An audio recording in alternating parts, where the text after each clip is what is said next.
Bueno, hoy vamos a hablar un poquito acerca de los géneros de la literatura bíblica.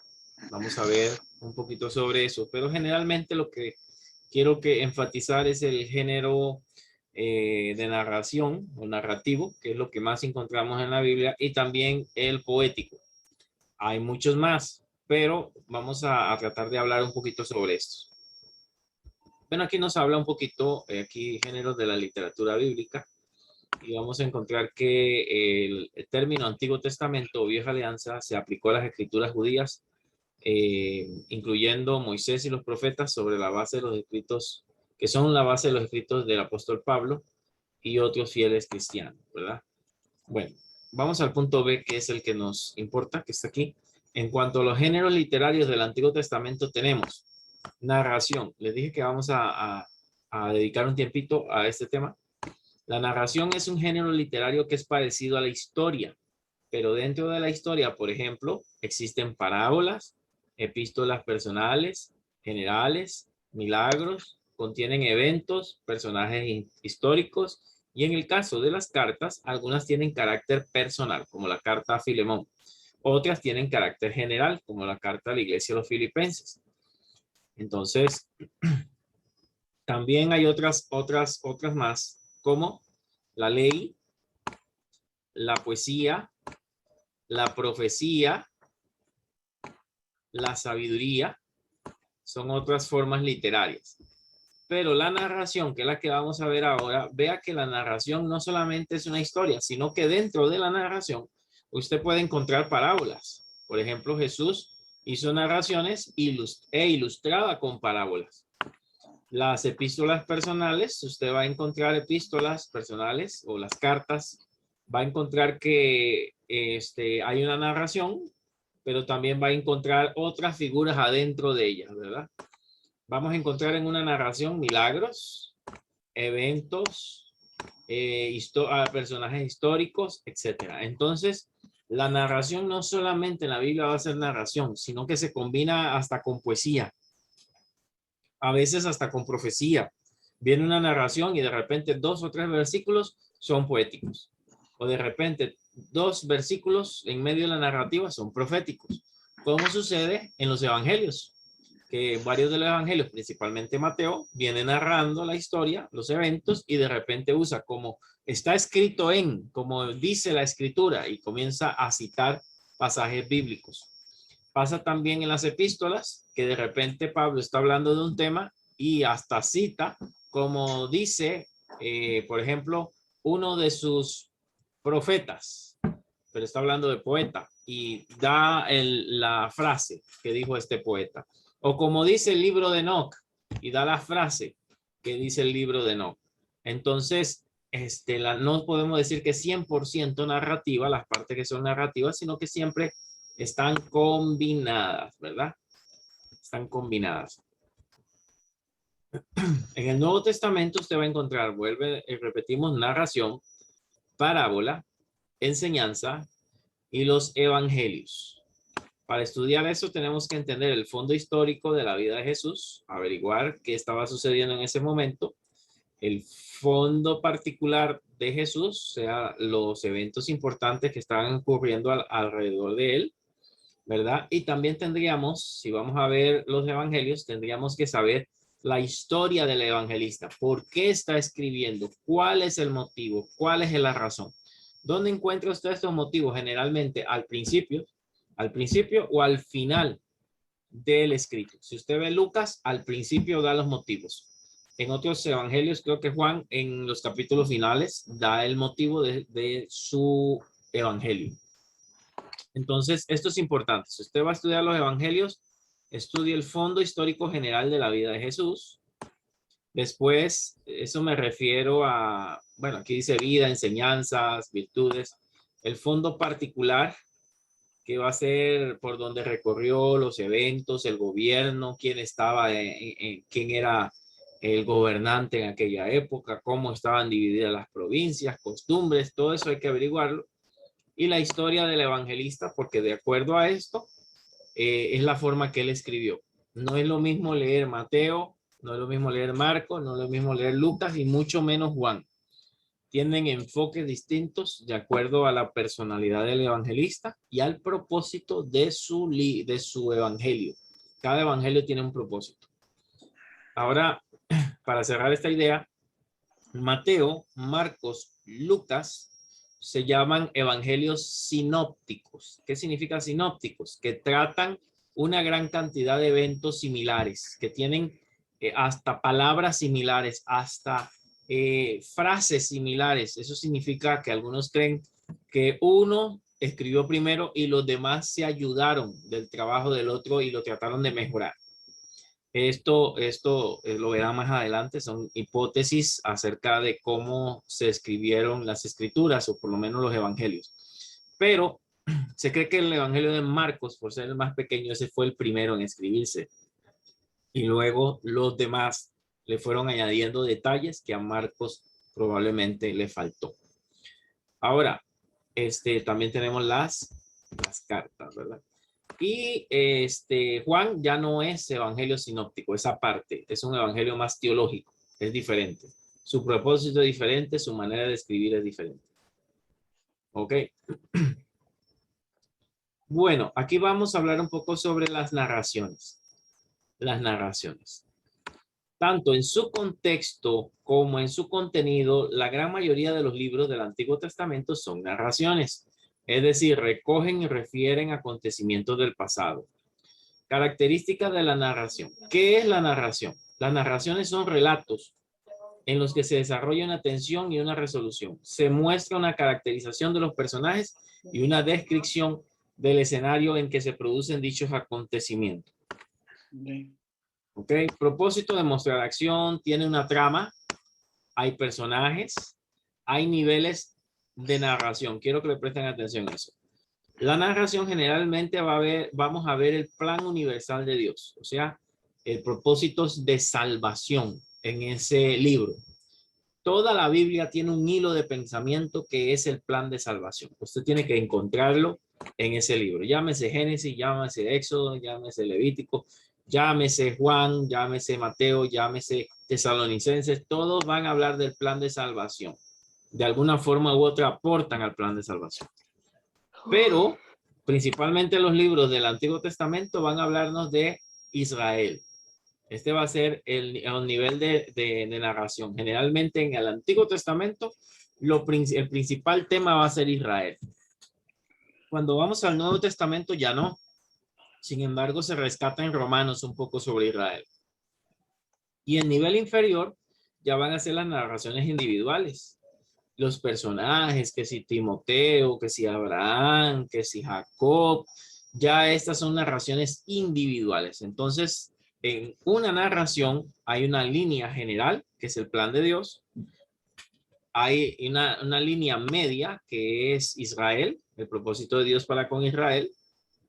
Y al final, la narración individual. Pregunto, ¿tienen alguna pregunta hasta aquí? Estoy haciendo algunas pausitas por si algo queda en el aire. Pueden interrumpirme en el momento que quieran. De Sí. mi parte no, pastor. Listo, ok. Vamos a lo que no es narración. Lo que no es la narración.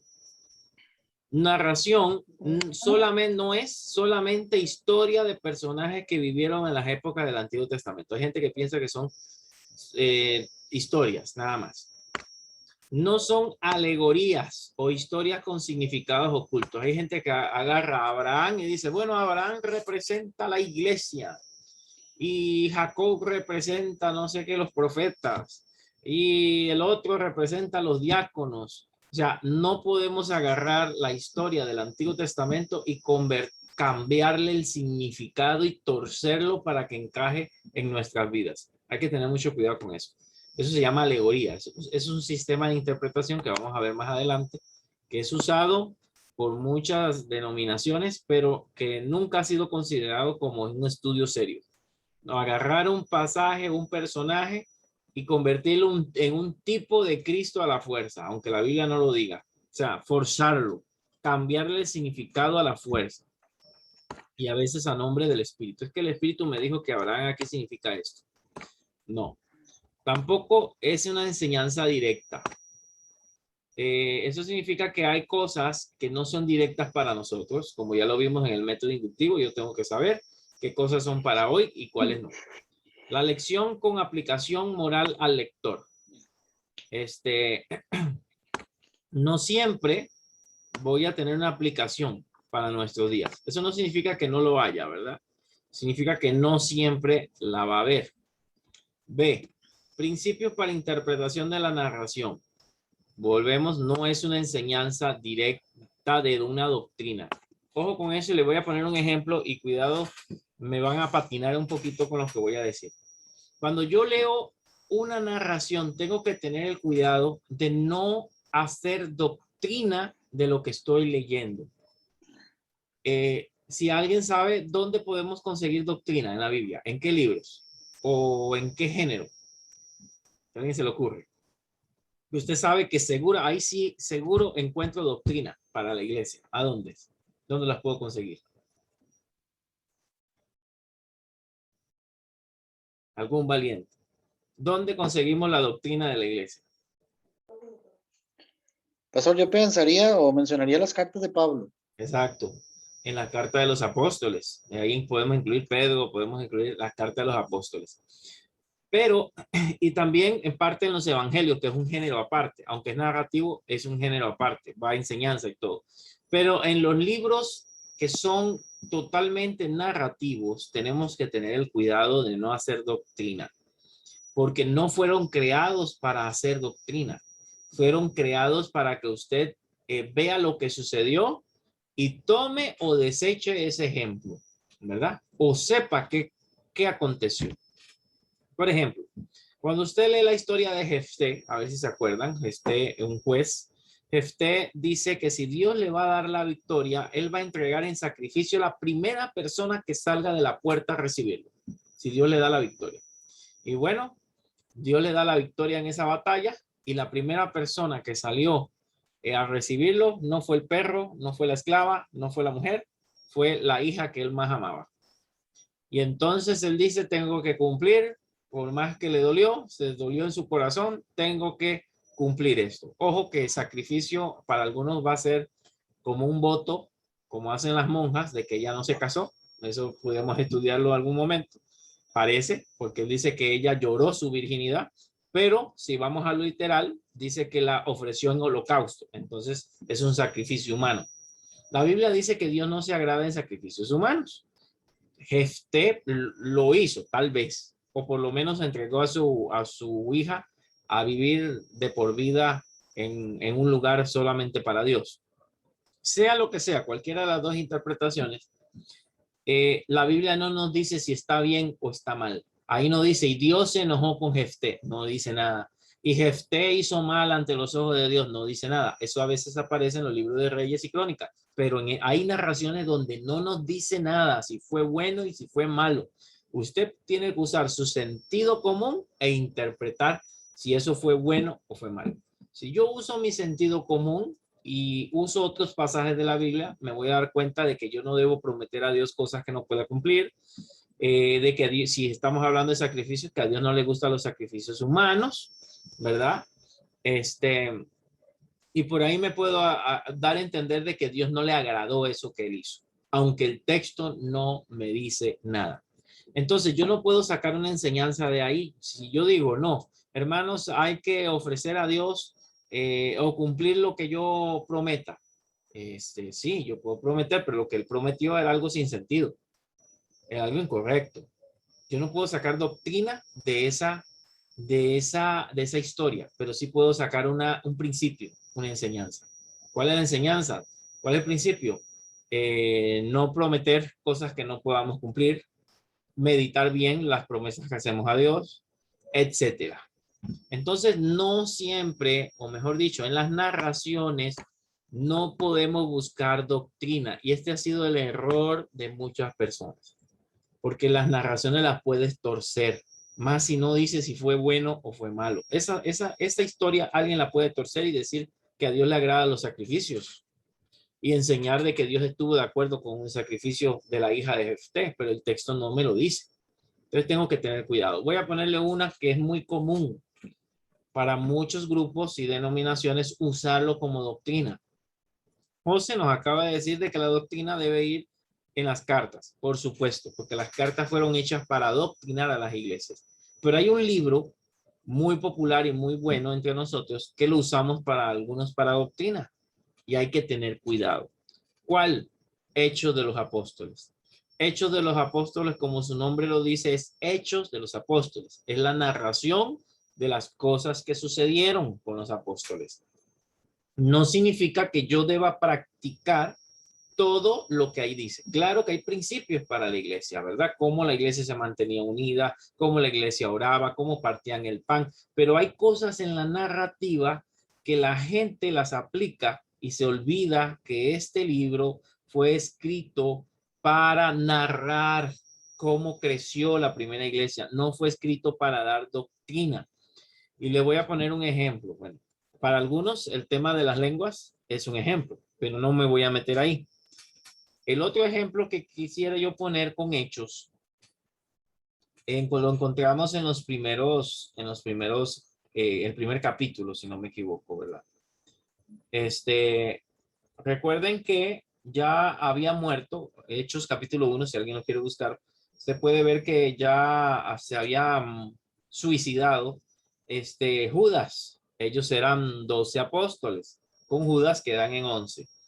Entonces era necesario que ellos escogieran a otra persona que caminó con ellos, que estuvo con Jesús y que ocupara su lugar, ¿verdad? Entonces, pero vea cómo lo hacen. Hechos capítulo 1, versículo 23. Perdón, y señalaron a dos, a José llamado Barsabás, que tenía por su nombre justo, y a Matías. Y orando dijeron, tú Señor que conoces los corazones de todos, muestra cuál de estos dos has escogido para que tome parte de este ministerio y apostolado de que cayó Judas por transgresión para irse a su propio lugar. Hasta ahí estamos bien. Ellos están pidiendo la voluntad de Dios, pero vea cómo lo hacen. Verso 26. Y les echaron suertes y la suerte cayó sobre Matías y fue contado con los 11 apóstoles. La manera que ellos escogieron al apóstol que hacía falta fue por medio de suertes. ¿Y eso dónde lo aprendieron? Lo aprendieron de los judíos. Los judíos pedían para la voluntad de Dios, hacían suertes, como una especie de dados, para ellos saber qué cosas tenían que hacer. Y aquí están haciendo los apóstoles. Sin embargo, hay una razón para explicar eso. No había venido el Espíritu Santo sobre ellos para tener una guía directa interna del Espíritu Santo y están practicando todavía en el capítulo 1 aspectos del Antiguo Testamento. Entonces ellos echan suerte y así confían. Algunos estudiosos, para no hacerle muy larga la cosa, creen que ellos se equivocaron, que la forma en que lo hicieron no fue correcta y que la Biblia no muestra nunca más qué pasó con Matías, por así decirlo. No hizo nada importante. Otros dicen que eso no. Otros dicen que el apóstol que tenían que ellos esperar era el apóstol Pablo, el que iba a ser el que iba a ocupar el lugar de pero ellos se adelantaron usando este sistema del Antiguo Testamento. Esto es especulación. No lo tomen como doctrina. No sabemos si esto funcionó o no funcionó. La cosa es que no se menciona más. Pero lo que sí sabemos es que aunque esté en Hechos, yo no puedo practicar, buscar la voluntad de Dios echando suertes, porque yo tengo el Espíritu Santo. Entonces vea cómo algo que yo encuentro en una narración no lo puedo usar como doctrina, porque solamente me narra lo que ellos hicieron. Aquí no me dice si esto estaba bien o estaba mal, si el Espíritu estuvo contento con esto o no estuvo contento, si fue un error o fue un acierto. No me dice nada. Todo lo que le he dicho es especulación. ¿Ok? Entonces, tenga cuidado con usar pasajes de libros narrativos para sacar doctrina. Esos libros no fueron hechos para doctrina, solo para narrar los eventos que sucedieron. Okay. Si ilustra una doctrina enseñada, a veces sí puede ilustrar por medio de lo que sucedió, pero la doctrina tiene que estar enseñada en otra parte. Usted tiene que buscar esa doctrina. Bueno, Si yo soy de los que creen en el hablar en lenguas, por ejemplo, entonces, ok, yo lo veo en hechos, excelente. Pero no puedo decir, hecho lo muestra y yo creo que así es. No, tengo que ver la base en otros escritos de Pablo, de los apóstoles, para poder decir, sí, esto hay que practicarlo.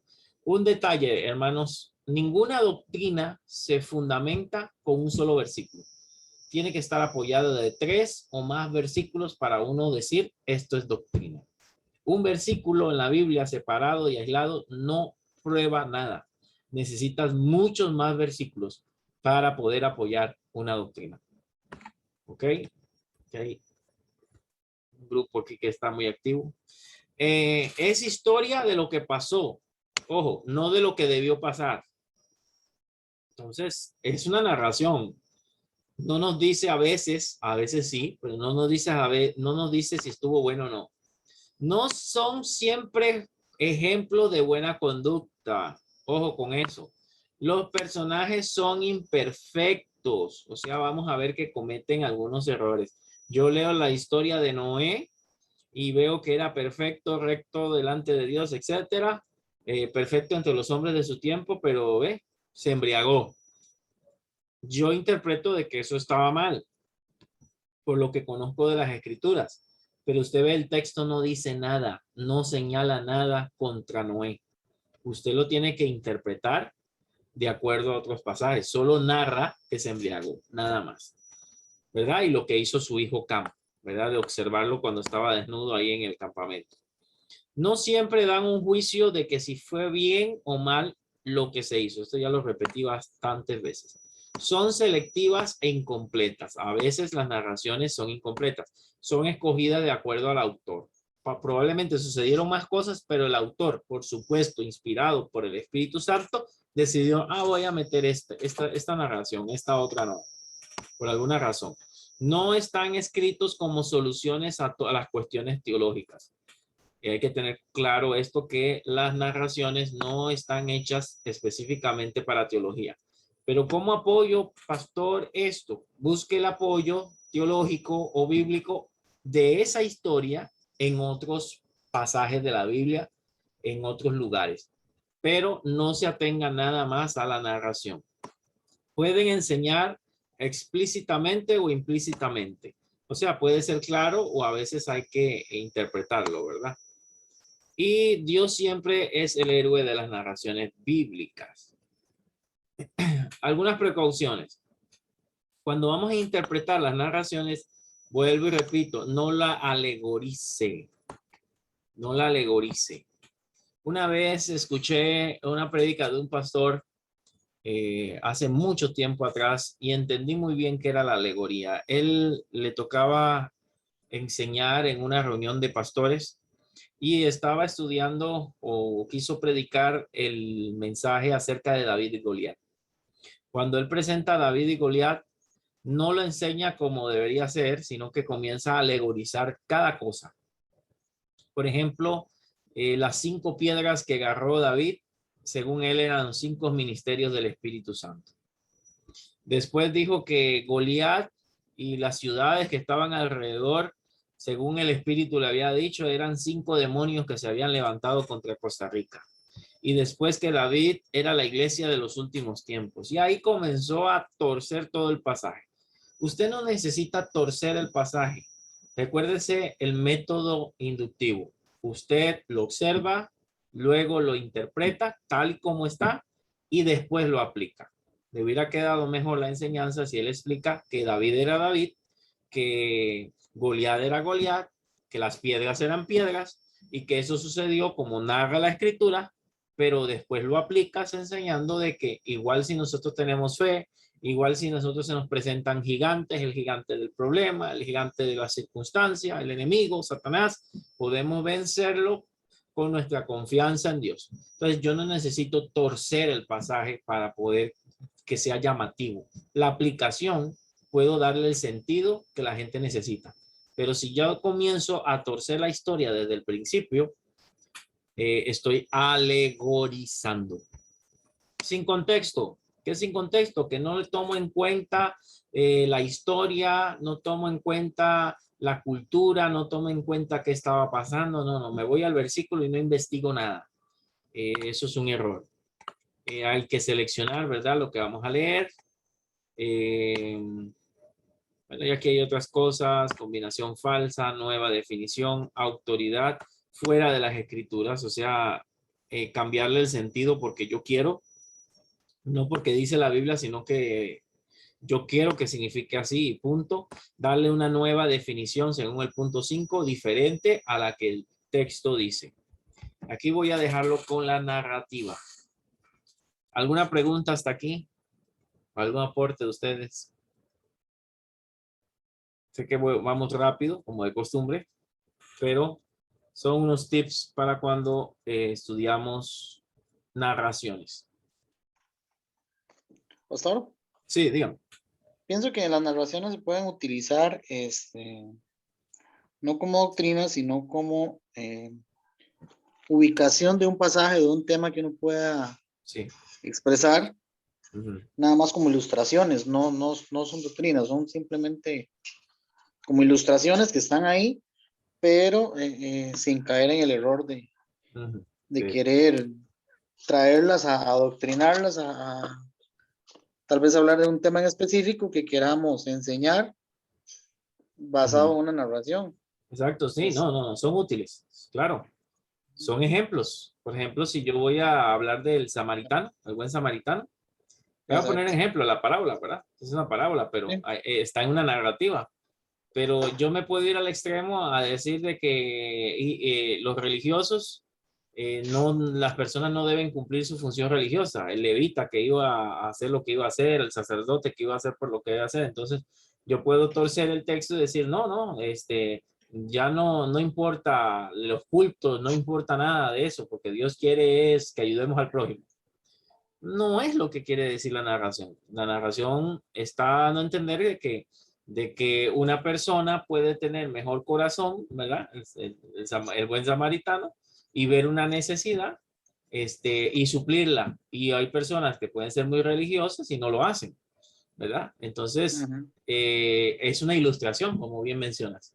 Hay un principio, pero yo no lo puedo agarrar como doctrina y enseñar que solo los samaritanos son buena gente y todos los que no son samaritanos no son salvos. Y puedo torcer la historia. No, no, no. Es ver qué quiere enseñarme, qué quiere decirme con esa narración, ¿verdad? Ok.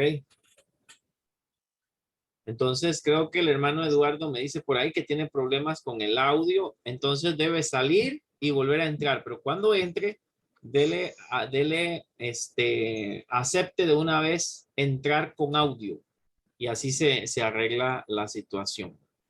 Entrar con audio. Sí, me está escuchando el hermano, ¿verdad? Que eso no puede ser que sí. Entonces salga o vuelva a sí. entrar y arregle el audio. Entrar con audio inmediatamente. ¿Me escucha? Más o menos, lo escucho lejos, pero sí lo escucho. ¿Ahora me escucha un poquito más? No. Ahora lo escucho igual. Pero sí, si usted escucha, excelente. Sí, yo lo escucho. Es que quería hacer algunas aportaciones, pero Dele, ahí hago el esfuerzo y le escucho. Dígame. se me ha hecho muy imposible. Eh, el- eh, la cuestión es de que sí, para hacer una interpretación, entonces quiero que me quede claro eso. Sí. Primero tenemos que ubicarnos en la época en que fue escrita para luego interpretarla. Para luego traerla, aplicarla a nuestros días, sí. Esa es la mejor manera. Uh-huh. Para luego traerla, porque son épocas diferentes. Puede haber Exacto. sido de que haya influido una situación X y que tal vez a nosotros no nos esté influyendo. Eso. Ajá, ajá. Pero sí es muy importante, me parece muy acertada su apreciación, porque tenemos que no solamente torcer la narración para que sea aplicada a mi Exacto. conveniencia, sino aplicarlo de una forma correcta. Sí. Y desechar lo que nos sirve y desechar lo que no nos sirve. Eso es lo que entiendo. Exacto, lo que usted tiene que extraer es como el principio, como hablamos la semana pasada. Extrae el principio de esa narración. ¿Qué es lo que quiere enseñarme esta historia? Como cuando a los niños se le enseñan cuentos, ¿verdad? Y entonces se busca la idea de ese cuento. La moraleja es lo que usan a los niños. La moraleja, ¿cuál es la moraleja? Así pasa con la parábola en algunos sentidos y con algunas narraciones. Yo tengo que tratar de ver qué quiere enseñarme esa historia, ¿verdad? ¿Qué ejemplo me está dando? ¿Qué principio me está dando? Y no perderme en algunos detalles, aunque los detalles son importantes, pero tengo que tener cuidado de no estar interpretando cosas que no eran el propósito. Y usted lo dijo, si yo conozco un poquito de la historia, la cultura, o investigo de ese pasaje, probablemente no me voy a perder. Y a la hora de aplicarlo, lo trato, como el puente que tengo ahí atrás, trato de hacer un puente a ¿cómo se aplica esto? A mi vida actual. Entonces busco ejemplos parecidos, si es que estoy predicando, vamos a decir, estoy estudiando la historia de Lot y Abraham. Vemos cuando Abraham y Lot se separan, ¿verdad? Sí, porque tenían muchas posesiones, pero vemos que Lot abre sus ojos y escoge todo lo más bonito que él ve, las llanuras, las montañas y todo. Veo a Abraham que no, y Dios le dice, levanta tu rostro y comienza, todo esto te daré. ¿Qué puedo aplicar ahí? Que yo tengo que esperar a que Dios me hable audiblemente y me diga, levanta tu rostro. Literalmente no, pero que si yo escojo sin la voluntad de Dios, me voy a equivocar. ¿Qué pasó con Lot? ¿A dónde terminó? En Sodoma y Gomorra. Al final, lo bonito que él vio era incorrecto, que me puedo equivocar viendo que las cosas pueden ser bonitas, pero pueden ser que no sean la voluntad de Dios. En cambio, espero que Dios me hable a mi corazón, me muestre su voluntad para poder entonces yo tomar decisiones. Vea que no estoy alegorizando, pero ya aquí estoy aplicando a mi vida y buscando el principio de esa historia. ¿Cómo se aplica esa historia a mi vida? ¿Cómo la puedo aplicar? Bueno, cuando voy a buscar un trabajo, me puedo llevar por la impresión de lo que me están ofreciendo, pero tal vez no sea el trabajo especial para mí. Tengo que orar para ver la voluntad de Dios, para que Él abra puertas, para que Él cierra.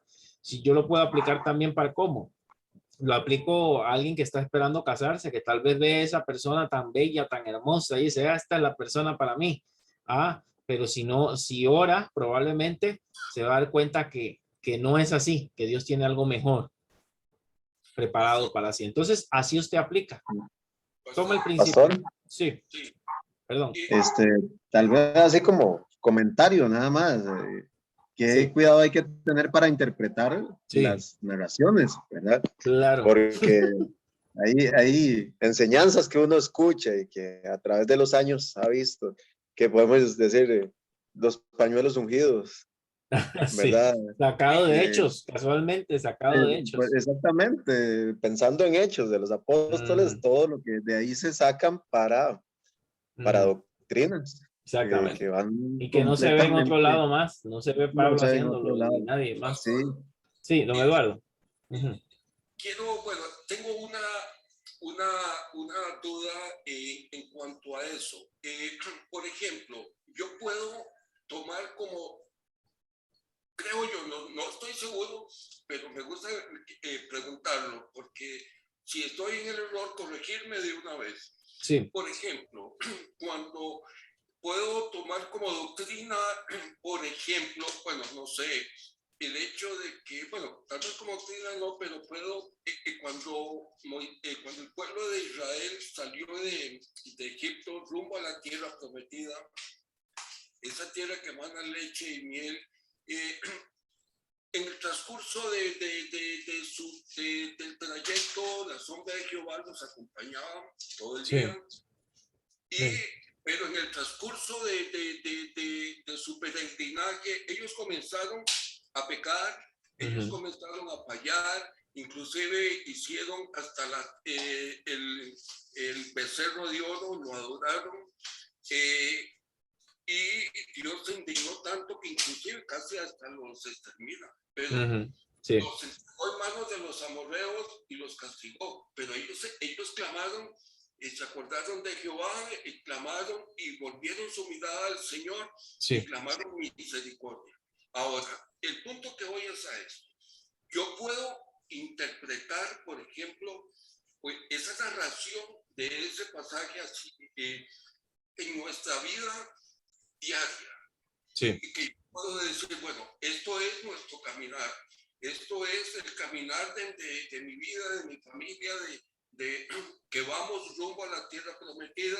ujú, Y en el transcurso de nuestro peregrinaje pecamos y Dios nos corrige y clamamos a Él como clamó el pueblo de Israel y tuvo misericordia. Dios sí, tiene sí. misericordia. ¿Puedo utilizar ese mismo, así como lo estoy contando, o hay algo que no encaja? No, usted puede aplicar, lo que está haciendo es, así como lo menciona, hasta el momento lo está aplicando. No hay problema mientras usted aplique. Pero si usted, digamos, ya dice que Moisés no era Moisés, o que el Israel que estaba ahí no representa a la iglesia, ya estás torciendo la interpretación. No, Israel ahí es Israel, Moisés es Sí, claro. Moisés. Lo que pasó fue un hecho histórico. ¿Qué Sí, aprendemos de él? Lo que usted me está diciendo, que yo también tengo un caminar, ¿verdad? Yo también estoy caminando con Dios, su presencia también está conmigo, pero yo tengo que obedecerle, etcétera. Si usted lo hace así, no hay ningún problema. perfecto. Sí, es que tenía esa duda ahora que los escucho, a Sí, Jordan y a ustedes, los escucho, se me vino a la mente ese pasaje, claro. digo yo, ¿estaré en lo correcto? ¿No estaré No, en no. lo correcto? Trate de buscar una relación entre esa historia y la vida actual. Y ahí usted está haciendo el puente, como que tengo yo atrás. Une las dos historias, la vieja y la nueva, pero tomando en cuenta que hay cosas que no, cosas culturales no van a pasar, cosas específicas de la narración no, pero hay cosas que sí se pueden aplicar. Usted tiene que tener esa pericia para ver que sí y que no. Sí, porque, por ejemplo, son cosas que ocurrieron en ese momento al pueblo, que tal vez Ajá, no están ocurriendo en este momento. Entonces, exacto. Ni, cosas que Don Eduardo, ni voy a poner a la gente a tragarse los becerros de oro que hacen, ¿verdad? es correcto. Sí, es cierto, Literalmente, eso sería claro. una mala interpretación. No, y también no vamos a estar en manos de nuestros enemigos, los amorreos. O sea, son cosas que hay que Ajá, cumplir. ya ahí ya no calza. Exactamente, correcto. Ok, pero Perfecto, sí, por ahí vamos, hermano, por ahí vamos, va bien. perfecto. Bueno, el tiempo ha transcurrido. Vamos a ver cuánto podemos ver de los salmos, valga la redundancia, la repetí 2 veces. Me dicen si se visualiza, voy a agrandarlo. Este es el otro documento que ya es para ver los asuntos teóricos, ¿verdad? Perdón, poéticos. Hay algo que sucede que sí quiero como que lo vean por encima. Digo por encima porque van a haber otras materias en el cual se estudia específicamente esto. Pero en la Biblia encontramos algo que es el lenguaje figurado. Les he anunciado que vamos a hablar sobre la figura del lenguaje, pero hay unas específicas que se encuentran en las poesías. Ya vamos a hablar de Antiguo Testamento, vamos a tirarnos de nuevo para el Antiguo. Y aún en las narraciones, pero principalmente en los salmos, en proverbios, eclesiastés, pero más en salmos encontramos un estilo. Y también en algunos libros proféticos viene hablando de profecía y de repente mete como un salmo.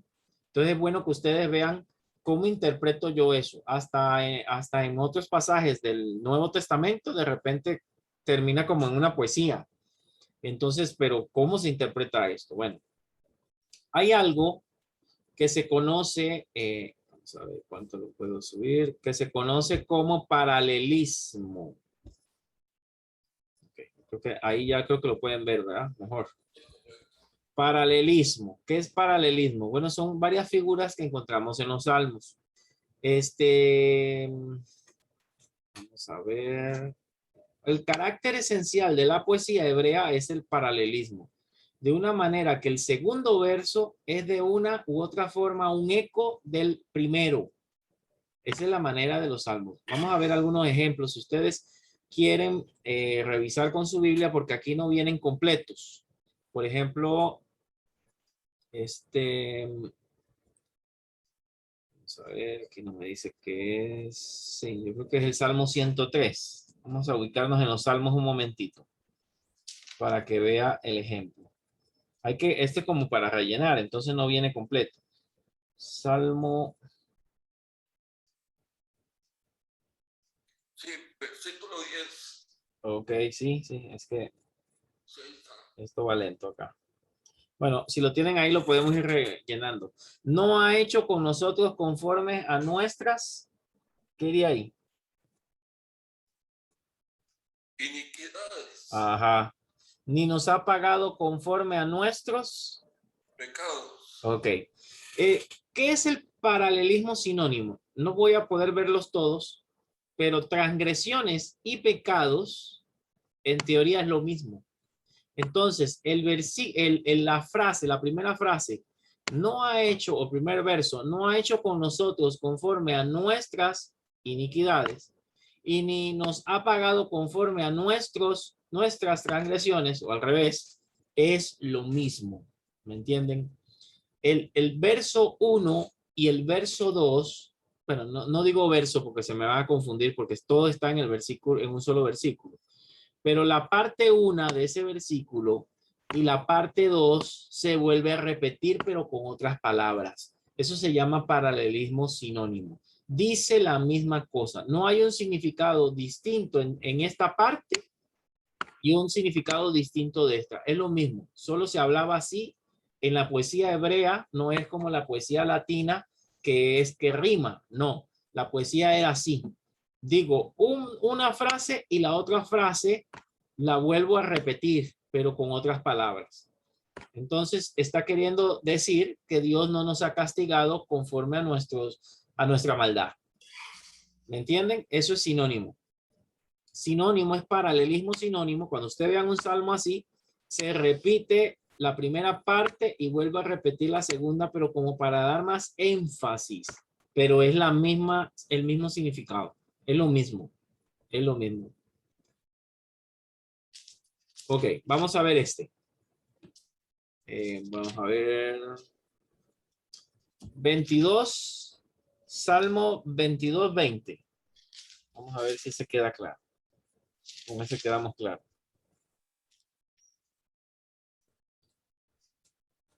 Luego pueden repasar bien esto y buscarlo y van a ver que les va a ayudar muchísimo. 22, 20. Si es que estoy lento con esto. 22. Ok, ya lo tengo.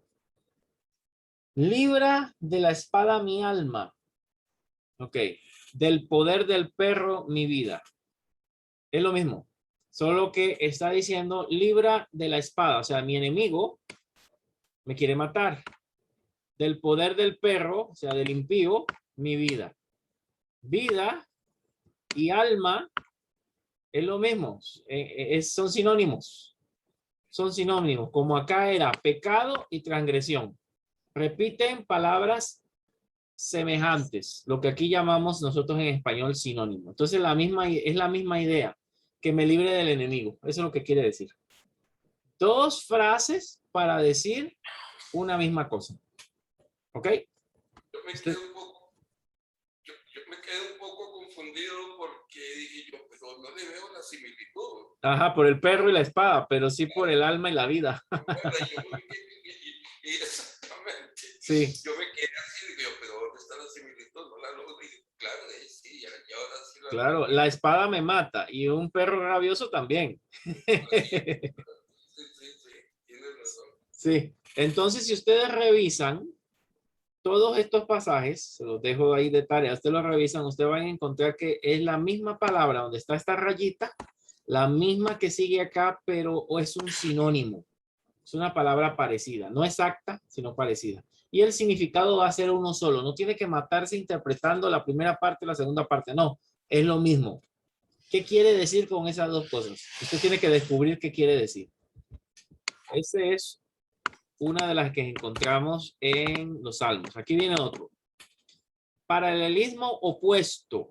Va a ser como al contrario, ¿verdad? Vamos a leer aquí. El paralelismo con sinónimos solamente resultaría un poco aburrido. Por lo tanto, vemos que hay variaciones, como el paralelismo antitético. Es la variación. El segundo pensamiento hace resurgir el primero por antítesis. En otras palabras, no se confunda con esto. Es un contraste con la segunda. Entonces, busquemos Salmo 37, 21. Salmo 37, 21. Vamos a encontrar ese contraste en este salmo.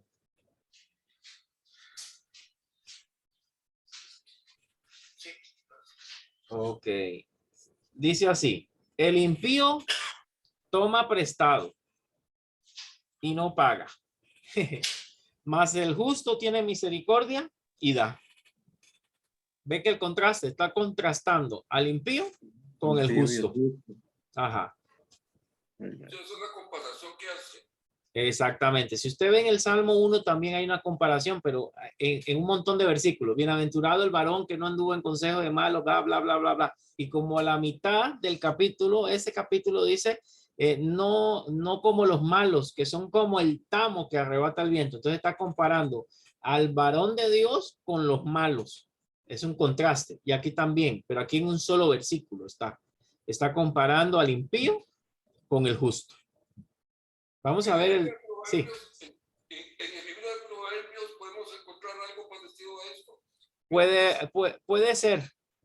Puede ser, aunque el estilo es un poquito distinto, pero a veces sí se encuentran, sí se encuentran esas comparaciones. Claro, ya me acordé, sí. Claro que sí. Vamos a ver uno más de aquí, para que les quede claro. El Salmo 1:6, el que le estoy mencionando, pero aquí lo resume. Porque Jehová conoce el camino de los justos, mas la senda de los malos, o malvados, no sé, perecerá. ¿Qué está comparando?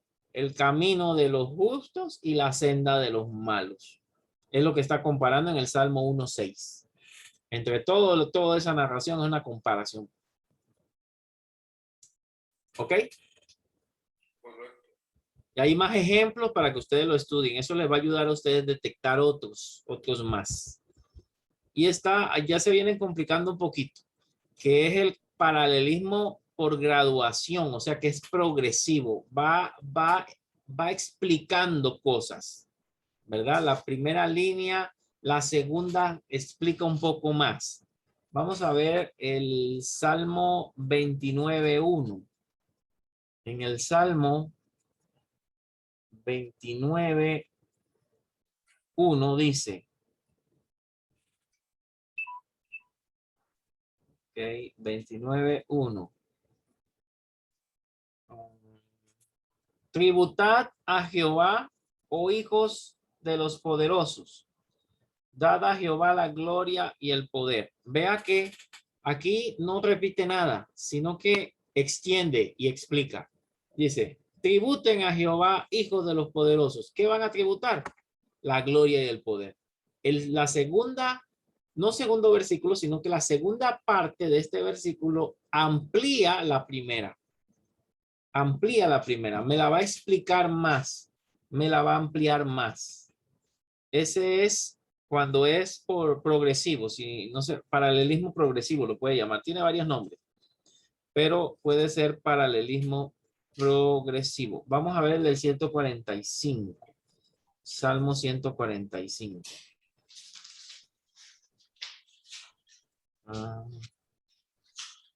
Si alguien lo tiene, me ayuda a leerlo, por favor. Tengo aquí un problema.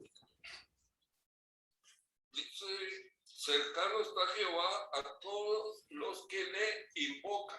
Ajá. A todos los que le invocan de veras. Ok, vea que en la segunda frase me explica. Dios está cercano a los que le invocan. Pero ¿a quienes que le invocan cómo? De veras, ¿no? De verdad. De verdad, no hay que andar repitiendo cosas y haciéndolo sin el corazón, no, lo que lo están haciendo de verdad. Vea que este va progresivo. Va en la primera línea, es explicada en la segunda. ¿Ok? Y así los demás. Ahora, estos se pueden combinar, hermano. Lo peor es cuando tú ves que se combinan. Se combina un versículo y cada versículo puede ser diferente en los salmos. Esto es interesante hacer esta tarea de buscarlos. Pueden haber salmos donde pueden haber progresivos. Sí. Sí, mi hermano. Puede estar unos versículos combinados, uno de una forma, el otro de otra forma y así. Sí, claro que sí.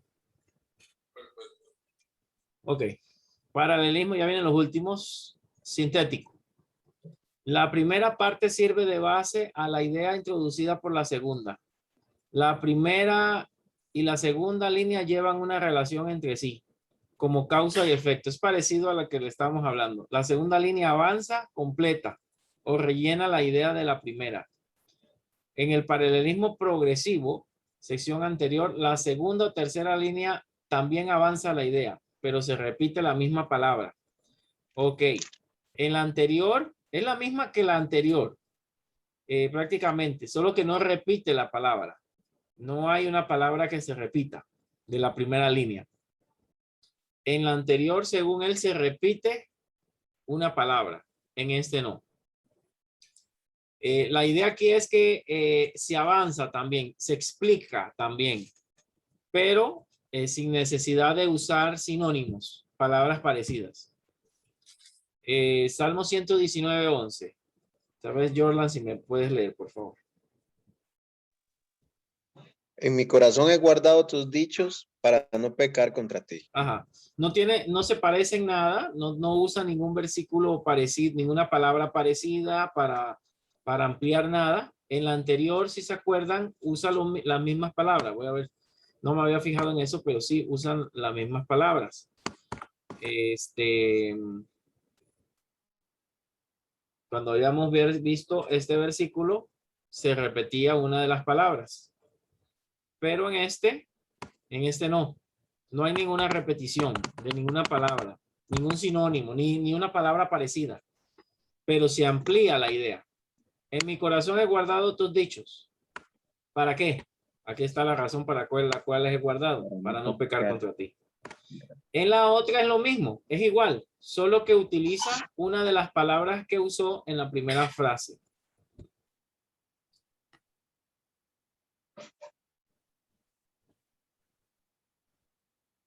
Vea, por ejemplo, en la anterior, que era la sinónimo, era progresivo también, pero dice, bienaventurado el varón que no anduvo en consejo de malos, ni estuvo. Andar y estar son parecidos, en camino de pecadores. En este otro no se repite eso. No hay nada de semejanza, pero sí amplía la idea. ¿Entienden? Mi idea con esto no es que se aprendan los nombres.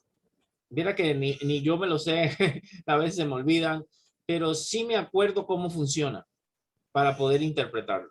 Este está comparando con este está ampliando, este está agregando. Si yo entiendo esa relación, entonces yo voy a poder interpretarlo mejor. No es tan importante a este nivel que ustedes aprendan los nombres, por ahora. Paralelismo comparativo. Vamos a los dos últimos. Dice, una similitud tomada de un dominio familiar aclara el pensamiento. Las palabras como y así suelen usarse en este tipo de paralelismo. ¿Cuál palabra voy a buscar? Como, así, semejante, igual a. Es una comparación. Entonces, vamos a ver el Salmo 42:1 y a ver qué es lo que está comparando. Salmo 42:1. Vea que con esto tan sencillo, si yo descubro esto, yo puedo interpretar los salmos con mayor facilidad. Salmos 42:1. Dice, como el ciervo brama por las corrientes de las aguas, así, ahí está la palabra, clama por ti, oh Dios, el alma mía. ¿Qué está comparando? Está comparando a este animalito, al ciervo que anda en busca de agua, comparándolo con la vida del salmista que tenía sed de Dios. Entonces, esa es la comparación. ¿Verdad? Como este animalito que anda buscando agua, así yo tengo sed de Dios. Así clama mi alma. Hay una comparación. Entonces, este paralelismo compara la primera línea con la segunda línea. Y ya este es el más difícil, hermanos. A ver si por aquí lo puedo explicar un poco. Este es el más complicado. ¿Qué es el paralelismo invertido? La primera línea tiene relación con la cuarta y la segunda con la tercera. Entonces, la primera línea, vamos a buscar este pasaje para poder irlo viendo. Ahí ustedes lo puedan ir viendo desde allá. Salmo 91:14. Salmo 91:14. Este es el que más le va a costar encontrarlo a veces. Salmo 91:14.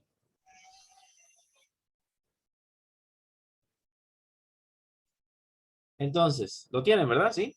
Dice, por cuanto en mí ha puesto su amor. Ahí va. Yo también lo libraré en la otra raya. Lo pondré en alto por cuanto ha conocido mi nombre. Ojo, el primero, por cuanto en mí ha puesto su amor, tiene relación. ¿Cómo ha puesto su amor? Porque ha conocido mi nombre. El primero vea que lo subrayo, por cuanto en mí ha puesto su amor, por cuanto ha conocido mi nombre. Entonces, ¿cómo yo sé que, cómo esta persona, que Dios está hablando ahí, ha puesto su amor en Dios? Porque conoce a Dios. La primera tiene relación con la segunda y las otras dos van juntas. Y ya es la promesa, el centro es la promesa. Hay pasajes enteros, hermanos, que son así. Hay un pasaje de Jeremías, que ahorita no me acuerdo, donde Jeremías comienza a quejarse con Dios y de repente en el camino, en el medio, comienza a decir, y te alabo, Señor, y tal, y después de repente parece que se le, perdona la expresión tica, se le mete el agua y comienza a decir, pero maldigo el día en que nací. Y yo digo, pero ¿cómo es esto? Viene enojado con Dios, se contenta en el medio y al final se vuelve a enojar. No, es que la primera parte tiene relación con la última y lo final está en el medio. O sea, él se queja en la A y en la B, perdón, en la A y en las, sería A y B, sí. A y A, perdón, en la primera y en la última, y en el medio está lo final. Hay narraciones que son así, que parece que están en desorden. Cuando usted lee algún pasaje en la Biblia, aún pasajes, son pocos, pero pasajes en la Biblia, que no le encuentra el sentido, que como que retrocede, fíjese a ver si no está aplicando esto. Donde la primera parte va con la segunda y el resultado final está en el medio.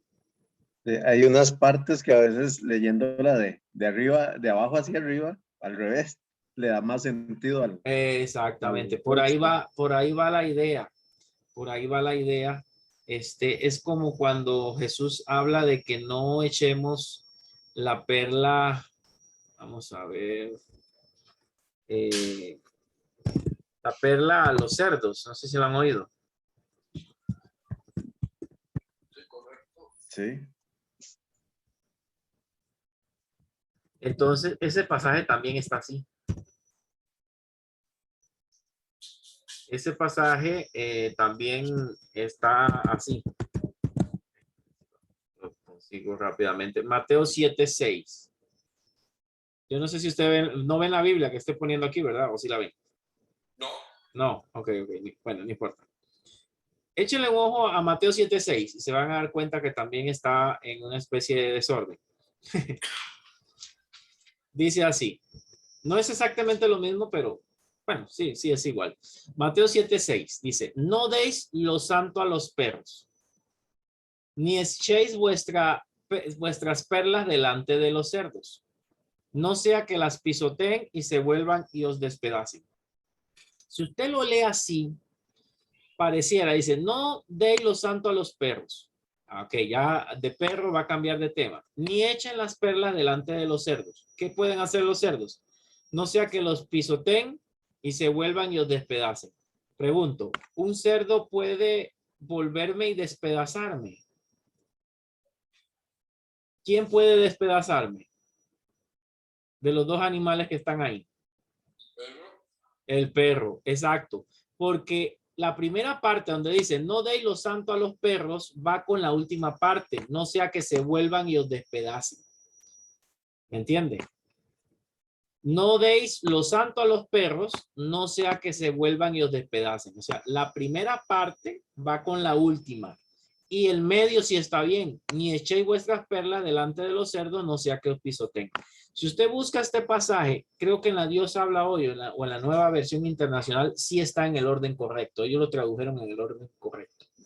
Correcto para nosotros, pero es que los judíos hablaban así. Enredado. La primera va con la última. El perro te puede despedazar y el cerdo puede pisotear lo que le estás dando. No sé si me captaron la idea. Sí, claro. Ajá. O sea, es como un rompecabezas, claro. hermano. Hay que ordenarlo. Hay que ordenar las piezas. Entonces, es igual en este. Si usted ve que no le encuentra sentido a algo que está leyendo, pruebe a ver si le aplica esto, si ya entonces cobra cierto sentido. Generalmente se da en los salmos, pero vio que en un pasaje de los evangelios ahí apareció. Sí. Es muy interesante. Y como le dije, en todo un capítulo de Jeremías también está. Todo un capítulo de Jeremías también se encuentra en esa forma. ¿Alguna pregunta aquí? No, Aportación.